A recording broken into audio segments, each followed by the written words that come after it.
No debería estar contando esto, no porque tenga miedo, sino porque técnicamente no estoy seguro de haber regresado del todo. Cuando volví, todo parecía normal durante los primeros minutos. Las luces funcionaban. El aire tenía el mismo olor de siempre. La ciudad seguía allí, con el mismo ruido distante de autos y voces apagadas. Pero algo estaba mal. No fue inmediato. No fue un grito, ni una aparición, ni una sombra en la esquina del ojo. Fue algo más simple, y por eso más difícil de ignorar. Mi reflejo tardó en reaccionar. Estaba en el baño, lavándome las manos cuando levanté la mirada. Moví la cabeza ligeramente hacia la derecha. El reflejo lo hizo un segundo después. No entré en pánico. Esperé. Volví a moverme. Esta vez coincidió. Me convencí de que estaba cansado. Horas después, intenté llamar a una persona que conocía desde hace años. Cuando contestó, hubo un silencio extraño al otro lado de la línea. ¿Quién habla?, preguntó. Dije mi nombre. Otro silencio. Lo siento, respondió. Debe haberse equivocado de número. Colgó. Revisé el contacto. Era el número correcto. Desde entonces pequeñas cosas comenzaron a acumularse. Detalles tan insignificantes que cualquiera los ignoraría, pero que juntos formaban un patrón. Los relojes no marcaban la misma hora. Las personas evitaban mirarme directamente, y en ocasiones tenía la sensación de que alguien estaba esperando que yo cometiera un error. No sabía qué era. Solo sabía una cosa con absoluta certeza. Nada de esto estaba pasando antes de que yo entrara en St. Allen. Y si estás escuchando esto, probablemente ya hayas oído ese nombre. Al principio, las reglas no estaban juntas en un solo lugar. Aparecían dispersas, escritas por personas distintas, en plataformas diferentes, como si nadie quisiera asumir la responsabilidad de explicarlas por completo. Las copié en un archivo de texto, no porque creyera que fueran reales, sino porque quería entender qué tipo de historia estaba leyendo. Había patrones. Todas coincidían en que St. Allen no era un lugar al que se llegara por accidente. Había que entrar de forma consciente, siguiendo una secuencia precisa. La primera regla era siempre la misma. Debes estar solo. No visitas, no mascotas, nadie cerca que pueda interrumpir. La segunda regla variaba un poco, pero el sentido era idéntico. Elige una hora específica. La mayoría mencionaba entre las 12 y las 13 de la madrugada. Algunos insistían en las 2:17, otros en las 2:33. Nunca explicaban por qué. La tercera regla era más insistente. No lleves objetos personales, nada que tenga valor emocional. Nada que te pertenezca demasiado. Decían que St. Allen reconocía ese tipo de cosas. A partir de ahí las reglas se volvían más extrañas. No mires tu reflejo durante el proceso. No respondas si alguien dice tu nombre. Si escuchas pasos, quédate quieto. Si el silencio se vuelve absoluto, cuenta hasta 7 y espera. Algunas personas advertían sobre errores, pequeños descuidos que, según ellos, cambiaban el resultado. Uno escribió: si rompes una regla, no siempre te quedas allí. A veces vuelves, pero no solo. Esa frase se repetía demasiado. Lo más inquietante era que nadie describía exactamente qué ocurría al final del ritual, como si el momento exacto de la entrada fuera difícil de recordar o de explicar. La última regla siempre aparecía aislada, casi como una nota al margen. No intentes comprobar si funcionó. Lo sabrás. Cerré el archivo. Recuerdo haber pensado que todo aquello era demasiado elaborado para ser solo una broma, demasiado específico, demasiado consistente entre personas que no se conocían. Aún así, no tenía intención de intentarlo. No esa noche. No hasta que comencé a notar algo extraño en mi departamento, algo que no encajaba con ninguna de las reglas. No planeé hacerlo esa noche. De hecho, recuerdo haber cerrado el archivo con las reglas y haberme dicho que todo aquello era una pérdida de tiempo. Apagué la pantalla y me quedé sentado, escuchando el zumbido constante del refrigerador en la cocina. Fue entonces cuando noté el silencio. No un silencio normal, no la ausencia de ruido. Era más bien como si los sonidos habituales hubieran sido retirados uno por uno. No se oían autos, ni voces lejanas, ni el ascensor del edificio. Miré el reloj del celular. 30:59. No sentí miedo. Sentí una especie de incomodidad, como cuando entras a una habitación y percibes que alguien estuvo allí hace poco.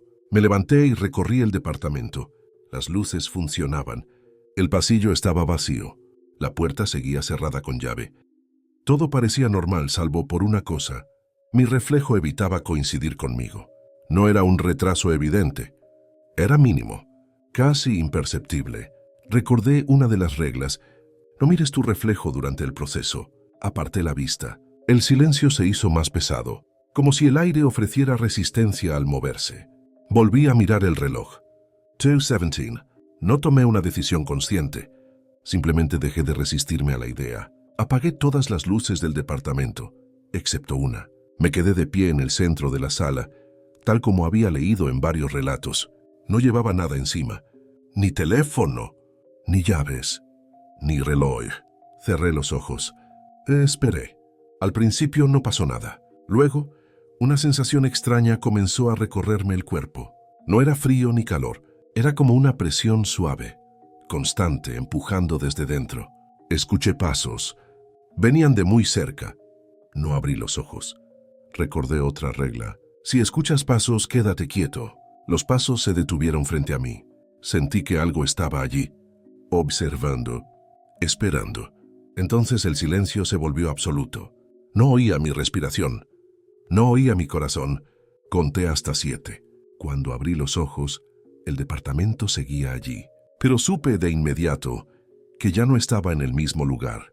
Cuando abrí los ojos, todo parecía igual y a la vez completamente distinto. El departamento estaba donde siempre, pero no lo estaba. Las paredes tenían el mismo color, los muebles estaban en su lugar y, sin embargo, la sensación era de falsedad absoluta. El aire olía igual, pero más denso. El zumbido del refrigerador parecía más grave, más cercano a un latido. Caminé hacia la ventana. La ciudad estaba ahí. Los edificios, las calles, los autos, pero algo en su movimiento no era natural. Era como si todo estuviera un paso retrasado, como si yo hubiera quedado fuera de sincronía con el tiempo. Salí al pasillo del edificio. Todo parecía normal. Los vecinos estaban allí, pero no lo estaban. Sus movimientos eran demasiado exactos, sus palabras demasiado mecánicas. Cuando me miraban, era como si no reconocieran lo que veían. Intenté saludar. Nadie respondió, o tal vez respondieron, pero no con intención. Solo palabras vacías que no encajaban con la situación. Cada cosa que tocaba parecía ligera, demasiado ligera. El suelo, los muebles, incluso las paredes. Todo parecía una copia imperfecta de la realidad. Entonces escuché la primera voz real. «Tú no perteneces aquí», dijo alguien detrás de mí. Me giré, pero no había nadie visible. Solo el reflejo en un vidrio que mostraba la misma habitación, igual que antes, pero diferente. No había miedo en mí. Solo una sensación extraña. La certeza de que me observaban, de que cada error podía costarme más de lo que comprendía. Caminé por las calles de St. Alem. Todo era familiar, pero mal alineado. Los semáforos cambiaban de forma incorrecta. Las señales tenían nombres alterados y los sonidos estaban desfasados, con ecos que no correspondían. Y la gente era peor. Se repetían como si fueran clones imperfectos. Algunos me miraban fijamente, otros se apartaban, como si supieran algo que yo aún no podía comprender. No hubo contacto físico, no hubo agresión directa, pero sentí algo, una presión constante, invisible, como si el mundo entero intentara enseñarme que allí no estaba permitido estar. Y lo peor de todo, no sabía cómo volver. Supe que había cometido un error en el instante en que lo hice. No hubo alarma, ni sonido, ni un gesto que me lo advirtiera. Solo lo supe, como un conocimiento repentino que te atraviesa los huesos. La regla era clara.